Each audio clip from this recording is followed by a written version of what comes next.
The alcohol industry is broadly upset at the 8% increase in excise duty, or sin tax as we know it. But against a backdrop of South Africa being a nation of binge drinkers, this debate is not one that is simply black and white. The South African Medical Research Council's Professor Parry says a culture of heavy drinking in South Africa needs to be addressed. Professor Parry, director of the Council's Alcohol, Tobacco and Other Drug Research Unit, says a clear plan of action with clear targets and empowered leaders is needed to combat alcohol abuse. Professor Parry joins me now on Monday lunchtime. We are a nation of drinkers, Professor, of that there is no doubt. Comparatively, how bad are we? Well, in fact, you need to look at this from multiple angles. In fact, we're not a nation of drinkers. Only 31% of adults consume alcohol. So it's probably less than 20% of the entire population if you look at children as well. But what the issue is, and we're comparable to other African countries, in fact, less of our population drink than the global average. But where we come out differently is when we look at the amount of absolute alcohol drunk per drinker per day. It comes out to 64.6 grams of pure alcohol. We're, in fact, the sixth highest nation in the world, drinking approximately 5 to 6 standard drinks per drinker per day. And, in fact, almost 6 out of 10 drinkers engage in binge drinking at least once per month. So that's the problem.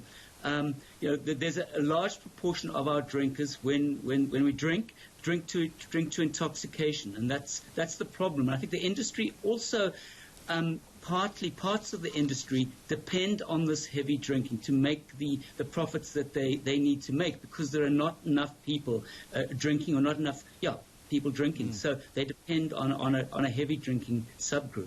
And the consequences of binge drinking are fairly obvious. So you say a clear plan of action is needed with clear targets and empowered leaders in order to combat alcohol abuse among that sector, that 20% that you've just outlined. What is that clear plan of action that we need?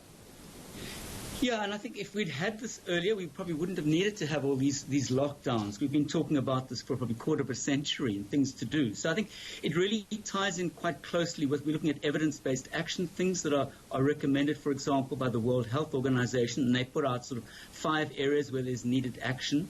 And I think the first is perhaps the most important one, is around pricing. That's shown to be the most effective in dealing with heavy drinking and alcohol problems. So we need to make sure that we have alcohol sold at a high enough price. And I was just looking at something yesterday, the World Beer Index for 2021, and South Africa came out as the cheapest country in terms of selling 340 ml containers of beer at $1.68 per container. And I think it's sold for a lot less than fact. In fact, you can get a quart for less than that. So it's very cheap. And in fact, a large proportion of people are buying alcohol even under 5 rand a standard drink. So we need to sort of shift the amount that's paid to the right. So we probably have a minimum price of 5 or 7 rand per standard drink.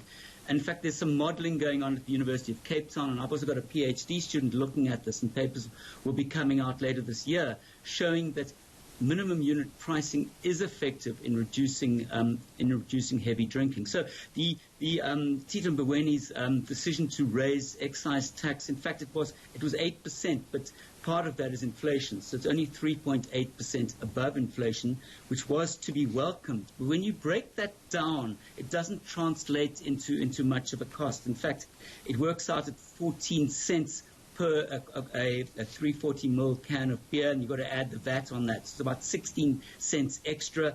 And if you're buying a quart of beer, it comes to 35 cents, which is just over 2% of the price. So it's not a huge increase, but it does play a role if over the years we see an increase above inflation. I think it will have an impact. Professor Parry, if you raise the cost of alcohol, don't you simply drive manufacture underground?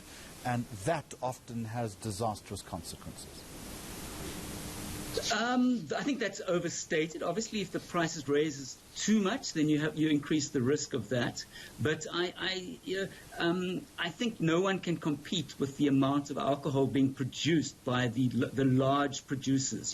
SAB has the capacity to produce 3.2 billion litres of beer per year. So the illicit market simply can't compete with that sort of level of output. Everybody would have to be brewing 24 hours a day, and it takes a couple of weeks to brew properly, and we just can't compete. So yes, certainly that's something to deal with, and there are some solutions to that. For example, requiring QR codes that's to be placed on containers, so you can see when it's being sold from an illegal outlet or it's being sold without having excise tax added. There are ways, and in fact they dealt with this in Russia in the 2000s.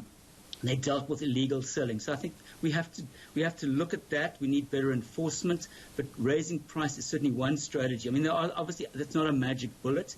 We need to deal with things like marketing, which is selling a lifestyle benefit from drinking alcohol, which simply doesn't relate to the product itself. So I think we need to look at controls on marketing, perhaps ban lifestyle marketing and have pre-vetting of adverts by an independent agency, or perhaps even simply as part of a legislation that was considered in 2013, prevent marketing of alcohol except at points of sale. And then obviously around the retail selling of alcohol, there's a whole lot more we can do. We have so much of our alcohol sold through unregulated outlets.